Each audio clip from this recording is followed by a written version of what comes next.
Today, I speak to Dr. Brian Levine from CCRM New York. Before we get into the topic of what it's like to build a de novo center within a very large group in an extremely large market, I want to give today's shout out to Dr. Kenan Omertag. Thought of Dr. Omertag because I met him around the same time that I met Dr. Levine. Also did a piece of content with him early on when in my tenure in the field. And so shout out to Kenan. Hopefully I get a text or an email that he got wind of this shout out. Today's show with Dr. Levine is about what it's like to launch a brand new center under the umbrella of a very large company in an extremely large market. We talk about what that's like, the pressures of that are like versus being the pressures of starting a clinic as a satellite office for someone else as an associate, for example. And we talk about the dynamics of the New York market, what CCRM is like, a little bit of background about Dr. Levine. He's the founding partner and practice director of CCRM New York. You may have seen him on New York Post, NBC, CNN, Avenue Magazine. He gets around, I believe, ASRM Tech Committee is where I may have originally met him. And so please enjoy today's episode with Dr. Brian Levine, one of the Castle Connolly top docs from New York's super doctor ranking, about what it's like to start a de novo clinic within a large group in a big market. Dr. Levine, Brian, welcome to Inside Reproductive Health. Thank you, Griffin, for having me. I'm super excited to be here today. I almost said welcome back, but when my podcast producer brought to me a list of suggestions for topics and we put you on there, and I thought, oh yeah, we'll have Brian back. And you haven't been on the show. You were a guest author in the Ultimate Guide to Fertility Marketing, which we wrote 5 years ago. But this is your first time on this show. And I guess I just always thought you were on, Brian. So we're overdue, but I'm glad that you're on the show right now. And I want to talk about the situation that you've been in your career, which is starting a new practice in a very established group in a new market. So do you want to set us up with a little bit of background for that? Sure. To help set the foundation for our conversation today, the theme that I think we should bring forward is partnership, right? Because that's what this whole topic is really going to be about. And starting a clinic and working with an established brand and helping, be part of that brand now growing into something new and exciting. The theme is partnership today. And, I've been very fortunate. For me, I kind of think it was a timing, being in the right place at the right time. So I'm a New York guy, right? Like I literally have not left New York City since the summer of 2002 when I graduated college. I went to graduate school in New York City. I went to medical school in New York City. I did my residency here. I did my fellowship here. And truth be told, I always viewed myself as someone who was going to be part of that academic rigor, right? Like I always thought I was going to be at some hospital with some affiliated medical school, teaching, seeing patients, mentoring residents and whatnot. And there really was a turning point for me in fellowship where I kind of had to make a decision. I had to make a decision of, do I want to go down this academic pathway and help train the next generation? Or do I want to start treating the current crop of patients that are having trouble achieving their goals? And what really pushed the envelope for me was ASRM. You and I were just talking a few minutes ago about conferences. And I remember going to these meetings and seeing just the publications that were coming out of places like the Colorado Center for Reproductive Medicine, or CCRM, and saying to myself, oh my gosh, like you have a private practice that does research and that is actually moving the needle, improving patients, that's outside the confines of the academic models that I've grown up in, that I've been a part of for really 11 years of my life. So why was that your conception at the time, that research was for academic? You wouldn't expect to see an abstract or research from a private institution. Why had that been established in your mind? I think, unfortunately, that many of us are very jaded in medical school, right? We never learn about the business of medicine. We never learn about leadership and how to run a group or how to form a practice. And we also learn, unfortunately, either by osmosis, right? No one ever says it, but they kind of just infer it, that the private docs are out there for the wrong reason, and that it's the academic people that are going to move the needle forward. And I think it's a culture thing. Unfortunately, I think it's a culture of academic medicine and the training of young physicians. And so to me, I was always jaded. I always just thought like the only way you can make a difference in the world is to be part of this academic rigor and, become an assistant professor and strive to be associate and strive to be a full professor. And it just didn't jive with who I was as a person, right? I'm a geek. Deep down inside, I'm a big technology geek. I like data. I like technology. That's why I'm in this field, to be quite frank. And what I saw was that the most innovation that was occurring, that real bench to bedside transition of taking a concept to an experiment, to a trial, to a patient treatment paradigm, was actually occurring in these private practices. And that's what intrigued me. Do any examples come to your mind when you think of those experiments and what was happening in the private realm that you weren't seeing in the academic realm? Absolutely. So I'll give you the great example, the great debate of our field, the genetic testing of embryos. I will never forget one of the first American Society for Reproductive Medicine annual clinical meetings that I went to. Was someone standing up on stage with a soccer ball saying, if you take a biopsy of an embryo, you don't know if you're getting the black or the white, and you're going to judge an embryo by the specimen or the biopsy you get. And then you had these other doctors standing up saying, look, I have a private practice in Las Vegas, and I can tell you just straight up, frozen embryo transfers versus fresh embryo transfers, there's a benefit to frozen.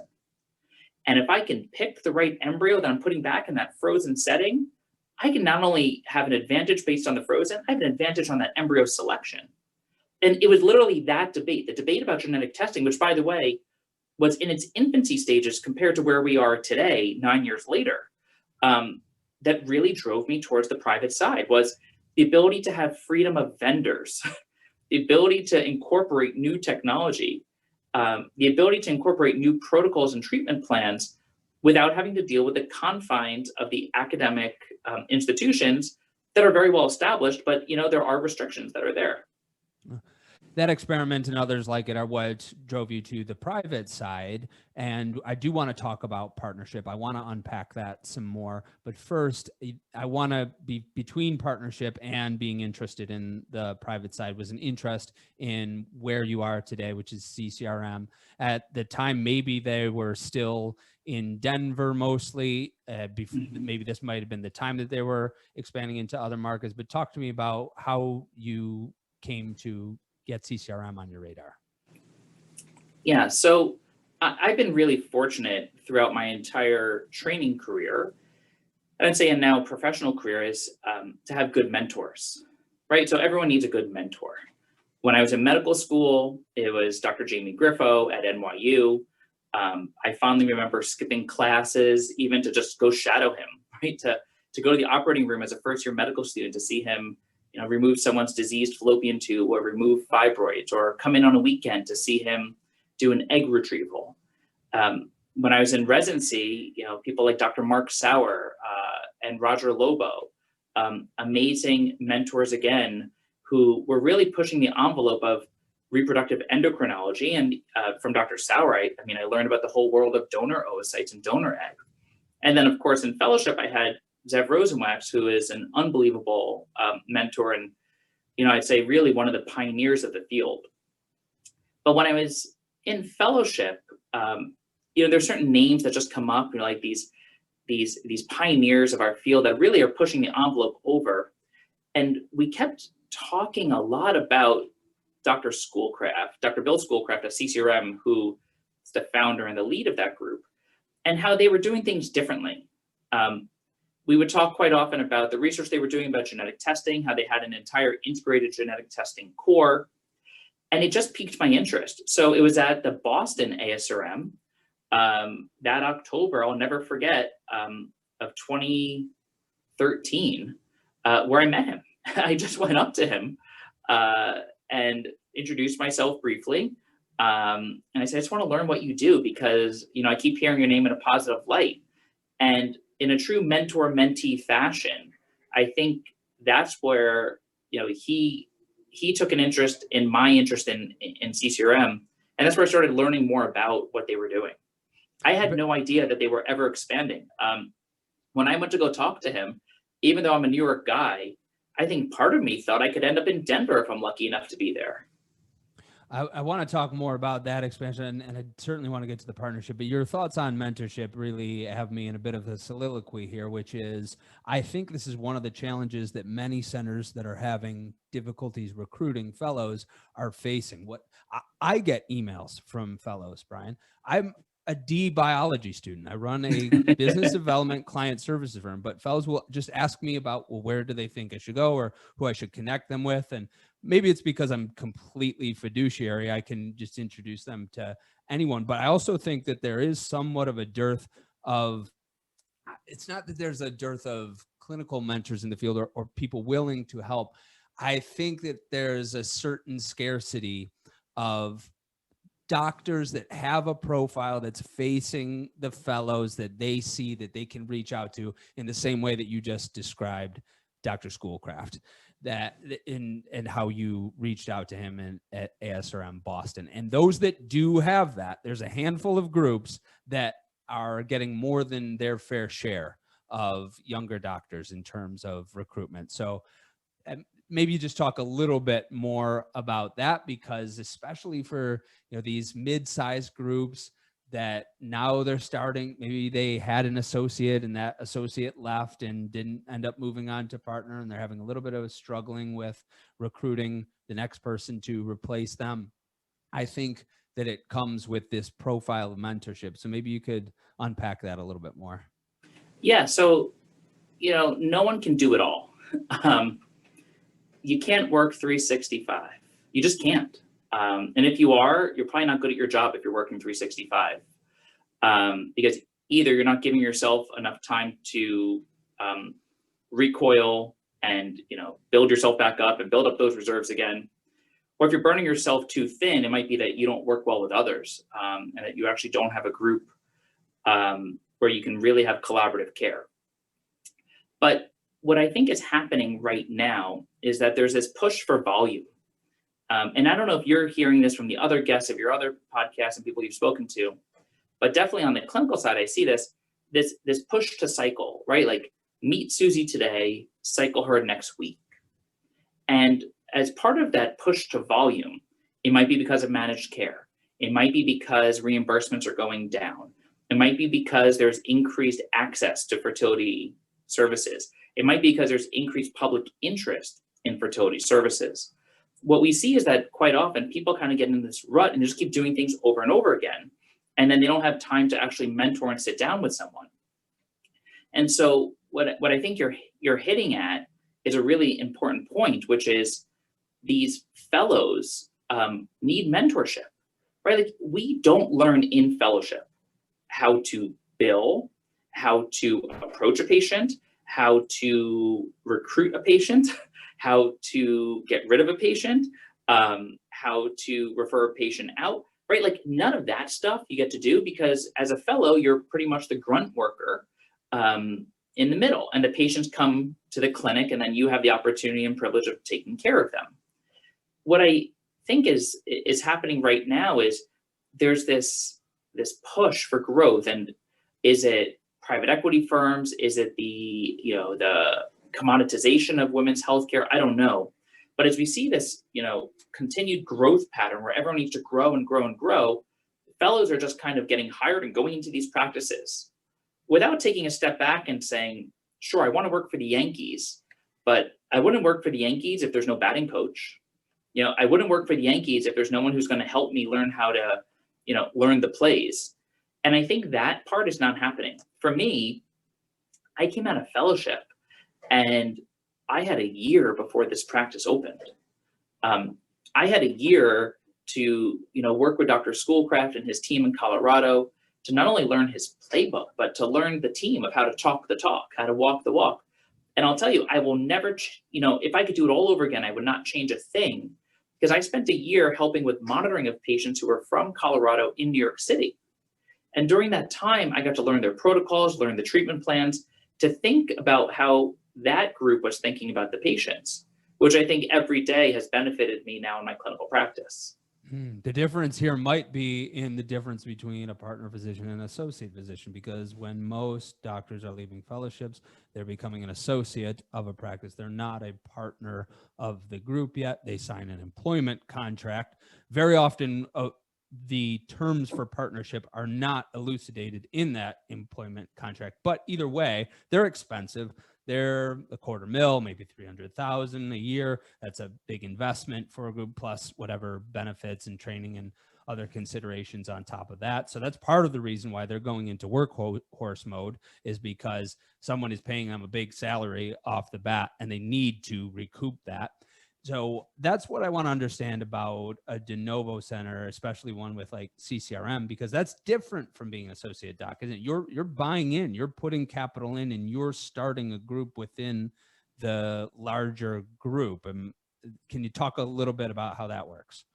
Sure. So I've always enjoyed the entrepreneurial side of medicine, and I'm a very patient person. So I was willing to have the conversations with Colorado about what's long ball look like. What's a 5-year plan? What's a 10-year plan? And that's what you have to think about when you're building a de novo clinic. There are definitely, I recently spoke to a fellow who talked to me about starting a clinic and hoping to flip it or get it acquired. And I was like, you didn't spend 11 years of your life to learn how to flip a clinic. Hopefully you spent 11 years of your life to learn how to help patients. And if you're thinking about flipping clinics, then you might be on the wrong side of, healthcare right now. And I think the fellow was a little taken aback when I said it, but I was very honest, because if they're thinking about pumping up a clinic to then flip it, that's the wrong approach. Why? Because I think if you're going to build something, you have to have, at least my view was that this will be my first and last job. I'm going to cut my teeth at the same desk that I hope to retire from. And that's the way I walked into this.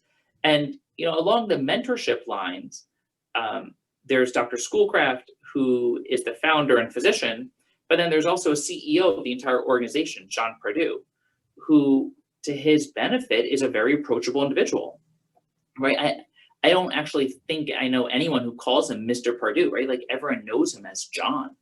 And that is a benefit for us, in that as we had all these business questions and expense questions and how do we model things and how do we put it all together, you had Dr. Schoolcraft helping with the business, and he trusted John, and then you had John who was helping us understand the finances behind it. So it was kind of like this dual mentorship as we were building literally from scratch. So why is it important to you that you want to be a part of something that stays for a while, or you want to be in the same venture for a while? Because I'm not sure, I don't disagree with your view that maybe it isn't the best idea to flip, but I also, it's not immediately obvious to me that it's necessarily a bad decision. Entrepreneurs do different things all the time. And just by launching a venture in that way, you can learn so much, and it might be what's necessary to be the base for the next venture. So why is it important to you to have that long-term continuity? So with only 40 of us coming out of training on average around the country per year, and knowing that infertility affects 1 in 8 couples nationwide, right? 12.5% of the people in America will deal with the diagnosis of infertility.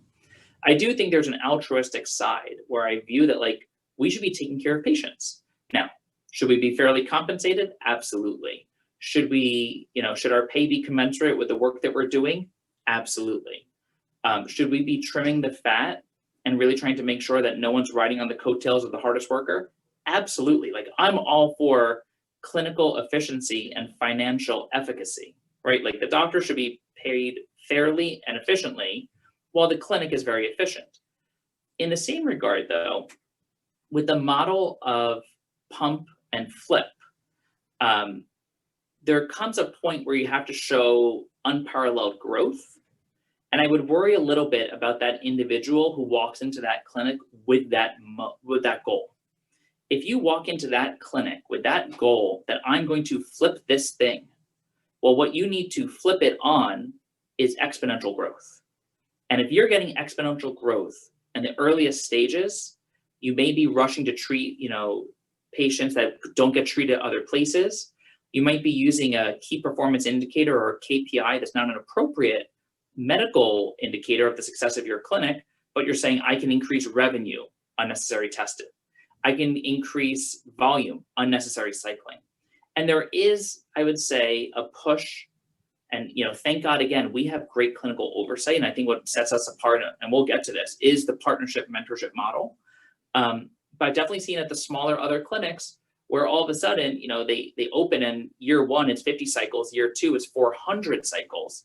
And you're like, how did you do 8X? And then you find out, 46, 47-year-olds are told that this is the place to go, for your first IVF cycle ever. And the donor egg conversation is not happening. I think that's a very interesting view on the difference of the business KPIs versus the medical KPIs. And if your goal is to flip, then you're probably doing a lot of those things, possibly prematurely. And I think there's an interesting constraint that I've been given by one of my favorite business minds. His name's Blair Enns, but he gives his readers, listeners, clients the constraint that you can never sell your business. I mean, not that you won't or shouldn't, but just operate with that constraint and notice the difference in the type of venture that you build. And I think that's been very true for me too, is in doing that, is whether I sell Fertility Bridge someday or not, I have no idea, but I really like what I'm building right now. And the way I'm building it is different because it's as though I'm going to be the one that ends up with it. Right. It's an interesting view. And again, when you speak to young fellows who are coming out, they all stress over their contracts, right? And I'm sure you've heard this as well. So there's this, SREI annual retreat that used to happen in August, and you do this between your second and third year, and people will be talking about the contracts that they've received or the contracts that they're reviewing, and people get so focused on how they're going to break up, right? Like, what's the exit? What's this, mean? What is this non-compete? And I tell everyone the same thing. I'm like, if you're looking for what the exit is, if you're looking for, where's the pin to pull the grenade, set the grenade off, you're not looking at the right big picture. You should be looking at your contract of, where's my opportunity to demonstrate my value to this practice? Where's my opportunity for partnership? Where's my opportunity to accelerate, if possible, my responsibility so that I can increase my productivity and also increase my share of, my take home? That's a very different approach that very few fellows, I think, right now are looking at. I think one thing that's really missing from employment agreements is the terms for the buy-in. Correct. And that's the source of a lot of frustration that I see. An associate leaving a practice after 2 or 3 years, they thought that they were ready to be a partner. The existing partners felt differently.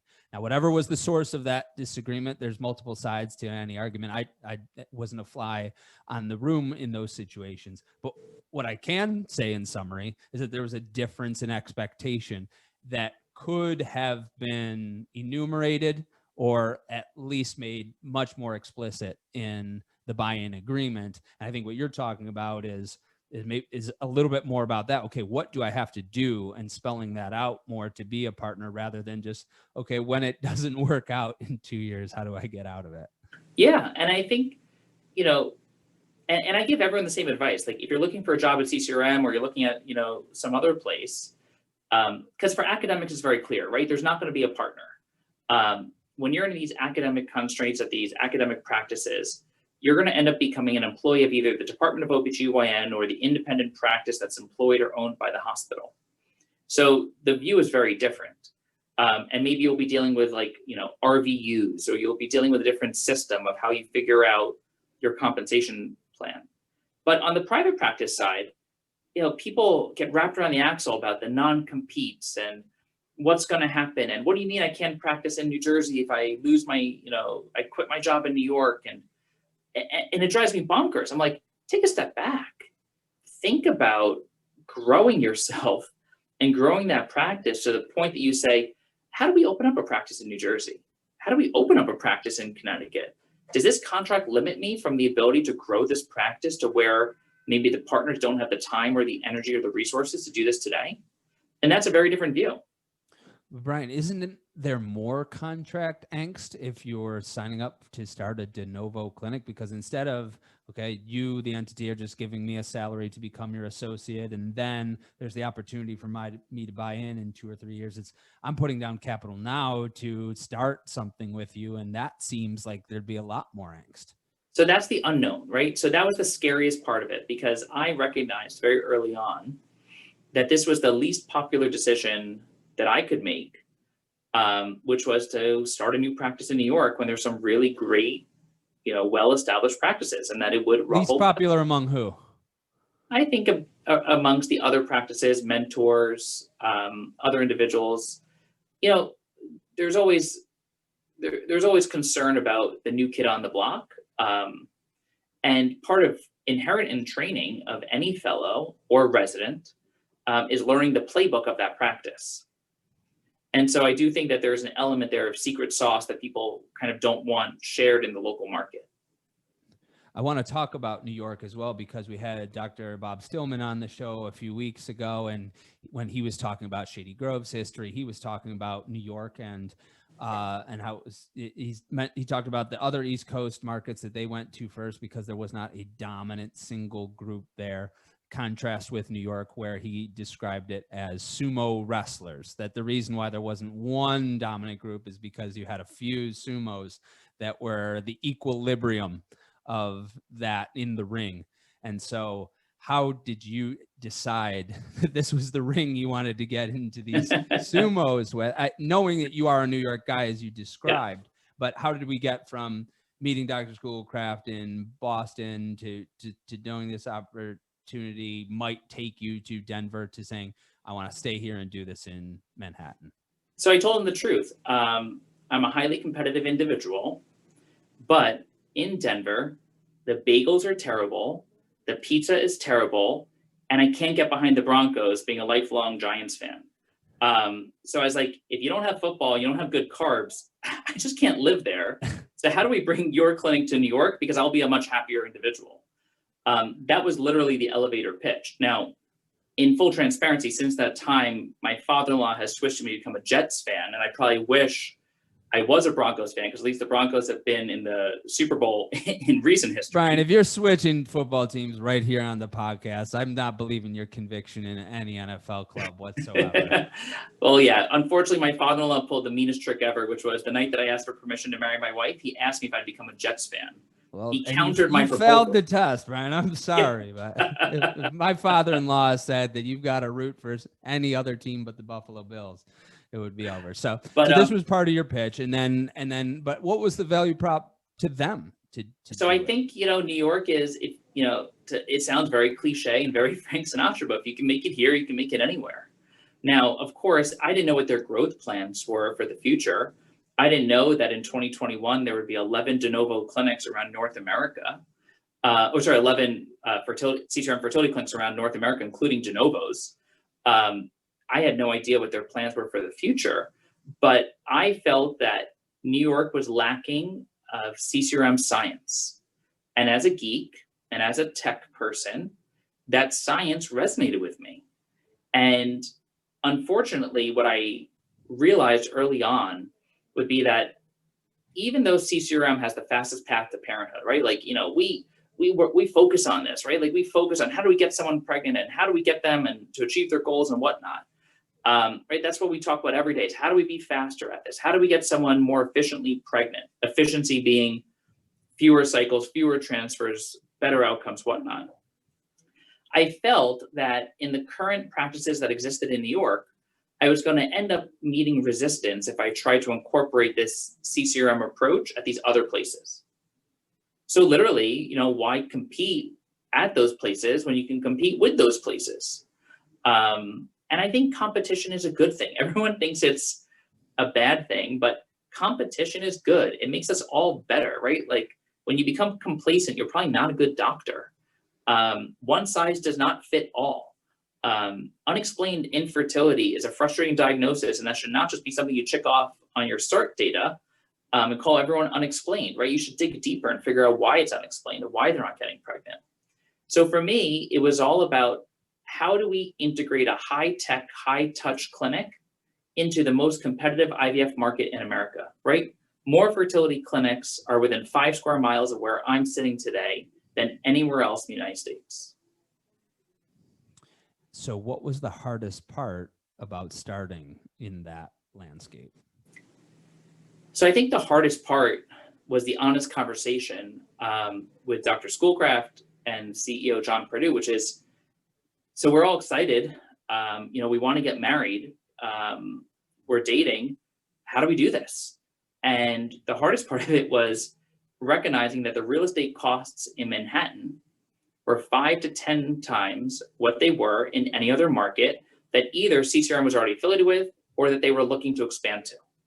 That was the hardest part, to be quite frank, was just, it was a numbers problem. It was literally an issue with zeros of understanding the market.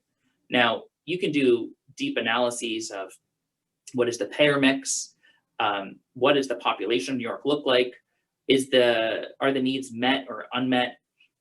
We actually made a heat map at one point, looking at the map of Manhattan and figuring out where the actual clinics were. I don't know if you recognize or not, but CCRM is on 53rd and 7th, which is in the heart of Manhattan.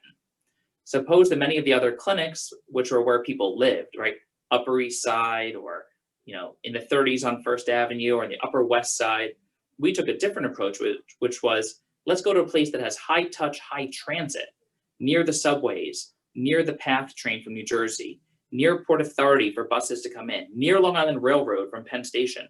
Let's pick a place that's near where people work so they can get treated and get to work. So we have to revisit your value prop, because I imagine your value prop was revisited during that difficult conversation. That if you can make it here, you can make it anywhere. That's reason to go to New York. 5 to 10 times the cost of real estate. We're probably not going to make 5 to 10 times the amount of profit. So what is really behind this sentiment of, if we can make it here, we can make it anywhere, that's truly advantageous to the entire company? So right at the time that we were really having these conversations, we looked at the data. How many patients were flying from New York and the East Coast out to Denver? How many patients could be flying out to Denver? How many patients are probably just frustrated and either staying at their current clinic or just unmet needs and are just giving up? And when we had that conversation about the inherent volume that was currently in New York at that state of time in 2015, of what was sitting in New York City, either the unmet need or the defined number of patients that were already doing there was enough volume to support the finances of the clinic. So it was a very calculated financial decision. But the other thing we recognized was that I couldn't do it alone. Back to our whole concept of partnership. Right, we recognized early on that I was going to need to bring partners on, people who are well experienced, people who had volume behind them, people who had demonstrated their own volume at other clinics. Because you have to remember, coming out of fellowship, you're an unknown, right? No, not just me, anyone out of fellowship, you don't know what they're going to be like when they're actually practicing medicine.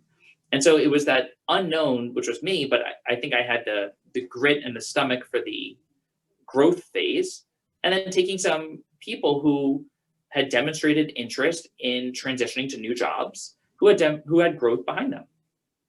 So what has that growth been like since the inception? You had this conversation, I think, in 2013. I think you started working on opening the practice in 2015. Is that right? Yep, I finished fellowship in June of 2015, and that's when we started. What has growth been like since then? A 50-50 mix of absolute excitement and absolute exhaustion. It has not felt like we've taken our foot off the gas since we started. Doing over 1,000 cycles pre-pandemic a year, from starting at 200 our first year. So each doctor, if you average it out, call it 250 per doctor, which is I think a very comfortable number, as I'm sure you know. To now really having banner months for the last last 6 months now, as we've recovered from this pandemic, at a 20% growth rate compared to what we've done in the past. Growth has been continuous in patient volume. We haven't grown in the other two places, which I hope we do. One is in the number of doctors, right? We're still 4. We've been 4 really since we opened the doors. June 1st, 2021 will be our 5-year anniversary. We are still 4 doctors since that time. We're still 1 location. We do have, a small site that we use 2 days a week for monitoring, but we haven't done the big growth you've seen with other clinics where in a 5-year span, they've gone from 4 to 8 doctors, or in a 5-year span, they've gone from 1 location to 3 or 4 satellite locations.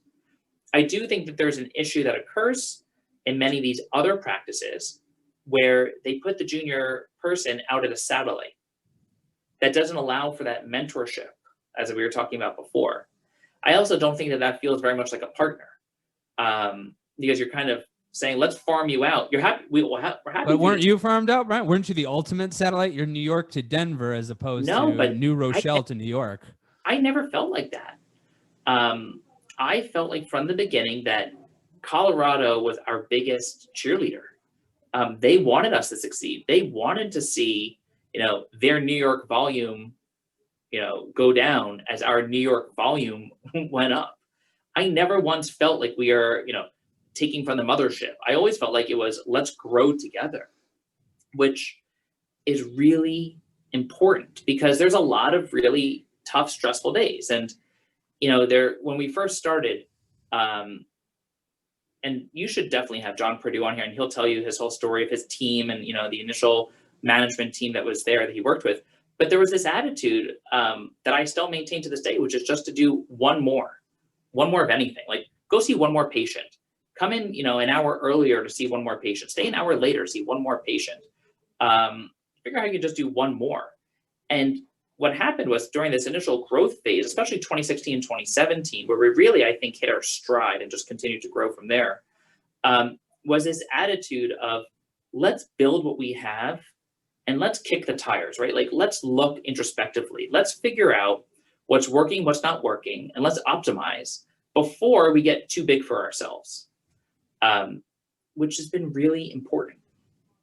So now you're at a point where it sounds like you're ready to add on a few more doctors.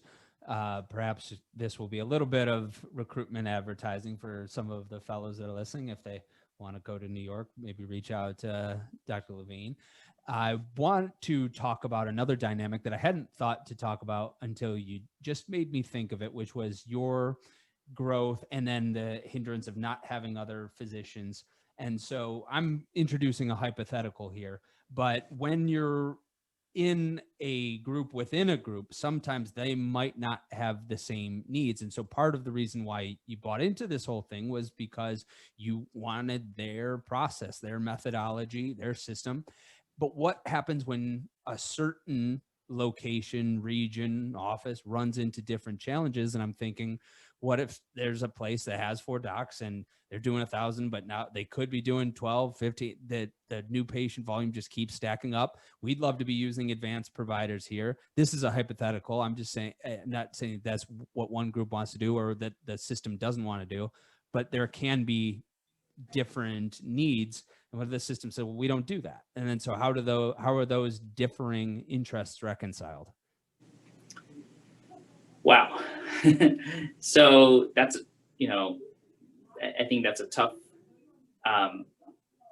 one because you kind of need to drink the Kool-Aid or not, I think, when you're doing what I did. And I very early on recognized that outcomes speak for themselves. And you can define outcomes however you want. Those could be pregnancy rates. Those could be, in my opinion, the more important than just pregnancy rates is patient satisfaction scores, patient satisfaction rates, online reviews, feedback from colleagues, asking people in the community, like if you needed treatment yourself, where would you go? If you needed your sister to receive treatment, where would you go? And so I think what you're hinting at is you do need to drink the Kool-Aid of the practice that you join. You do need to understand that there is a well-oiled process that's there. But for all the fellows who are listening out there, when we're looking to hire someone for CCRM, as important of a interview is meeting the doctors in the practice of the location that they're going to go to and speaking with Dr. Schoolcraft and the leadership team, is a visit to Colorado, is a visit to the lab to see how, the science is integrated into patient care, to understand the science is not tangential to the care, but it's actually part and parcel of what we do, and to understand how the protocols are being optimized, how the laboratory environment is being changed. When people start to see that a laboratory environment is vertically integrated with a genetic testing core, and together these two things are talking, it might sound like a minor point, but for example, many practices in America use a third-party vendor for genetic testing. Very little conversation occurs between that third-party vendor and the laboratory leads of the clinic that's using that service. In our environment, because they're all under one roof, we've got a ton of crosstalk that's going on. So, when we're talking about the mosaic embryos or the no results, or, the embryos that come back without enough genetic material to make the call, the inconclusives, it's a very different conversation for those patients, because we can tell them that the genetic testing people are talking to the laboratory people, and together we're talking about the environment and the medias that we're using and the techniques that we're using. Now, in the same regard as you were hinting at, right, I'm not going to go change the lab. Even though I'm a doctor and I utilize that lab freely, that's not my place, right? Like, I kind of stay in my lane, which is I take care of people and I sleep at night really well, knowing that there is a killer lab, like there's an engine to this place that's churning out great results. And there's a bunch of people who are much smarter than me behind the scenes. And I have the opportunity in New York to reach into that resource to work with those people. That is an extremely interesting thought to conclude on. But before we conclude, I would like you to leave with thinking back to all the mentorship that you received from John, from Dr. Schoolcraft, from what you've learned yourself in the last 6+ years. What should fellows be studying, learning? What should they be seeking out, either in terms of learning on their own or learning from someone else with regard to the next step of their career or business before they leave fellowship? So I think in the second year of fellowship, which is, what I call the messy middle of fellowship, right? There's the first year, you've been an OBGYN for 4 years. Now all of a sudden, it's like drinking from a fire hose, right? New language, new talk, new procedures, whatnot. In the second year, where you're really starting to cruise along and you're starting to, get into your groove, take a step back and take a look at either where the patients are going when they're dissatisfied, where the patients are coming from, and the doctors in the group that you think are most satisfied with the current setup, and talk to them. Like, I remember in fellowship, I used to ask people all the time, are you happy? Fellows are very scared to ask these questions, but ask an attending, like, are you happy? Is this what you imagined it would be like? Is this what you were hoping for? And people will tell you the truth. And right, you get someone start talking, just, you have to, of course, if you're gonna ask a question, be a good listener, but ask them. And people are very honest about their experience. This is the purpose for ASRM. This is the purpose for, PCRS. As a fellow, you should also take a deep dive into yourself. What do you want to do? In a private practice, you probably have more control over your schedule. In a group practice, private or academic, you probably have less control over your schedule. In an academic practice, you probably have less risk and more stability. So you have to understand that what is your personal threshold? Where does your rheostat get set for your risk-reward ratio? Because you can actually make much more money potentially, if that's your goal, in academics than private, but you could potentially have equity on the private side, and that's how you could play long ball with it. And you just have to figure out, like, where do you want to turn that dial, right? Like, where do you want to be? The last thing I would say is that for any fellow who's out there, is talk to anyone, everyone. We're not all competitors. right? Like we were all fellows too. It's actually really humbling when a fellow reaches out and it's like, hey, can I ask you a question? You don't know me, but I'm a second year, I'm a first year, I'm a third year, or like, can I find some time to chat with you? Most likely we'll even pick up the bill and pay for the dinner, right? Like, or the coffee or whatever else, or like pick up the phone. Reach out. Like there's our community of fertility doctors is so small. And what I hope happens in the next 15 years is that as that generation that started this field really ages out and retires, that you start to see this other crop of collegial people. I actually like the people that I work with at other clinics. I mean, many of us train together, residency or fellowship. We like each other. We refer to each other. And I think if you can demonstrate for the fellows out there an interest in being collaborative and an understanding of the collaborative nature and that taking care of a patient is a partnership, right? No one ever got pregnant from just one doctor. It's a team of individuals behind that doctor that work with that doctor that work with that team together. You'll kill it. But just got to figure out again, I think the big picture is where's your rheostat set? Are you on the risk side? Are you on the reward side? And what is your reward? It's not money for everyone. For some people, it's stability and control of their timing of their schedule. But reach out to everyone. Reach out to Griffin. I mean, you talk to more people than, probably anyone else out there. So just like talk to people. And I'm happy to make those introductions as well to anyone that I know, not the least of whom is Dr. Brian Levine. Dr. Levine, thank you for coming on Inside Reproductive Health. This has been a lot of fun. Thank you so much. Stay safe.